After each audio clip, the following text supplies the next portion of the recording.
Today, Chuck and Brock talk about Perception, Chapter 24, by Professor A. Mark Smith, from the Cambridge History of Medieval Philosophy.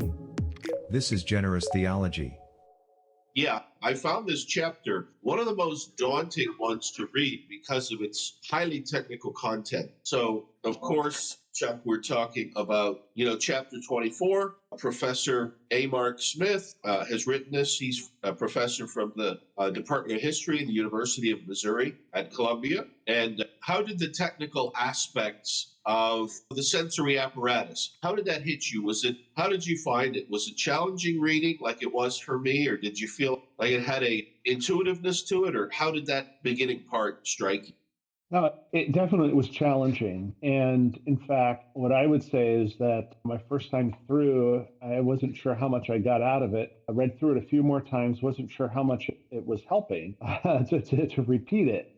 What helped probably the most for me was then I thought, okay, I've read it a few times. I've made my notes on it. I've got a few comments here, but I'll just move on. And I went on, and I have now since read 25 and 26. And what's interesting, and I think we've talked about this a little bit as well, it does seem that there is a little bit of a pattern in this Cambridge history of a chapter that, introducing some subjects with some rather in-depth and technical detail, and then moving on to some other chapters that explain certain pieces of that topic in a way that suddenly you go back and go, okay, I think I have a little better understanding. So chapter 24, perception, and a general topic, although it gets into some very specific things about how do we see and medieval views of the eye.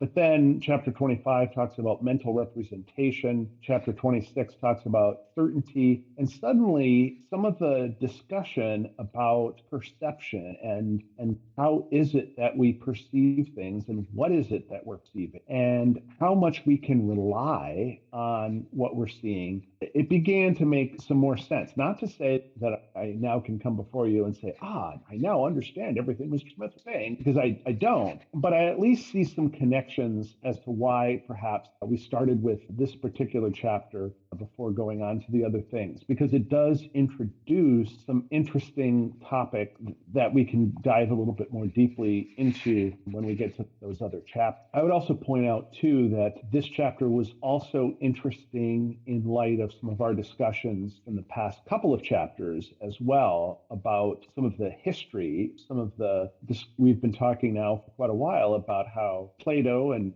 Platonic ideas and perhaps Augustinian ideas, who some of these authors tend to really conflate or draw together, and for some good reason. And, how that was planted by Aristotle, because we're first learning about Aristotle, but there's these different streams of Aristotle that get fed into the medieval milieu where they're studying these. And again, in this chapter on perception, there is some of that as well. The beginning of the chapter talks about the Greco-Latin interpretive stream real briefly, and that gets a little bit into maybe not a Platonic view, but Hugh of St. Victor, who follows some of Aristotle's division, but you can see that he's still impacted by a more Platonic view of things. And then you have the Greco-Arabic interpretive stream, where, again, these names keep coming back, Avicenna, Averroes, and that Arabic tradition is a slightly different way of looking at Aristotle and interpreting Aristotle, and then how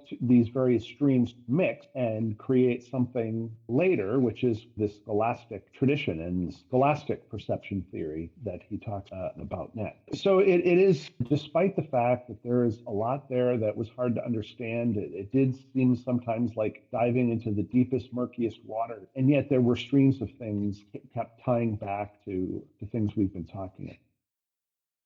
Yeah, that was a beautiful summary, Chuck. Thank you. I really loved how you put that. And we're in the same boat consistently over and over again when we're doing this historical survey, and that is what to make, how to group and categorize how to judge the continuity and the discontinuity over the hundreds of years. And of course, we're really just going back to the same formula for the Middle Ages, which is to say the Middle Ages built upon what came before it, and what came before it was largely this bowl of mulligan stew, for lack of a better word, built around Plato and Aristotle. And so eventually, Professor Smith here outlines how this transition and develops, like you said, through this Greco-Latin tradition, and then goes into ultimately the influence from the Arabic thinkers, and eventually becomes the root for what we call classical theism, or what is called in here the scholastic tradition. And we're really at a fork in the road, Chuck. It looks like Aristotle, who is the key influence here. And when I say something here, it's going to sound critical of Aristotle, which I don't mean to be. I want to acknowledge the genius of his philosophical system, and yet at the same point in time, from a modern viewpoint, from a modern perspective, looking backwards at where his model went 1,000 years, 1,500 years after his death. In some sense, it's hard for me to not want to just say it was broken, that Aristotle's categories just aren't the right way to think about things. And yet, at the same point in time, we have that 1,500 years of scholasticism. And if scholastic models ultimately prove untenable, they might have been useful as first approximations. And that comes really back to this idea of what makes a theory or a model good. And it might be that being an okay first order approximation, even if the model ultimately doesn't pan out, is good enough. And that's a little bit controversial in the philosophy of science. So the role of the scholastic tradition here really is controversial. It's largely supplanted now. There are no modern schools. And I don't just mean modern in the humanities sense. There are no STEM schools, let's say, that first teach their students Aristotle before going on and developing the sciences. So in some sense, we have to see Aristotle as a failure, and yet in another sense, maybe we see him as the stepping stone to where we are today. So how would you push and pull on that, Chuck? What's the right way to look at this, given this long-term history?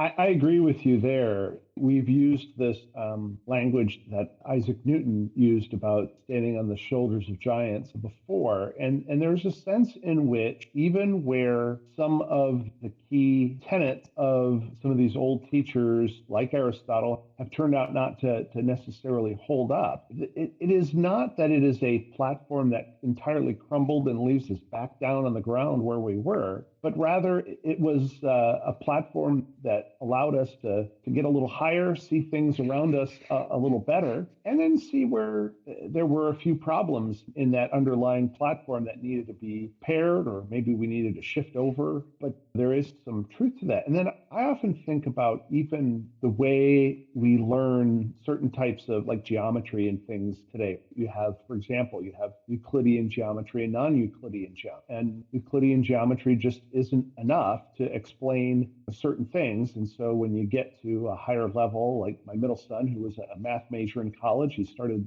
learning stuff that was way beyond my understanding, but they had to start thinking in different systems, because the systems that he was taught, that I still use every day, aren't sufficient to get to those higher level types of discussion. And you probably have in your line of work that with some of the things that are done in high level computer science, but you can't necessarily rely on the same kind of math that I use, like adding some numbers together or finding the area or whatever it is. And yet we still teach geometry that way because there is enough value. Or even think about the way that we teach Newton's theories versus Einstein's, where there is some difference between them. And we would say that Einstein's theories have in some ways supplanted Newton, and yet we use Newton's theories to help people get a basic understanding of how things work. And it's only when we go beyond that we get to Einstein's theory theory. And from what I'm beginning to understand is that perhaps even some of Einstein's theories are becoming planted by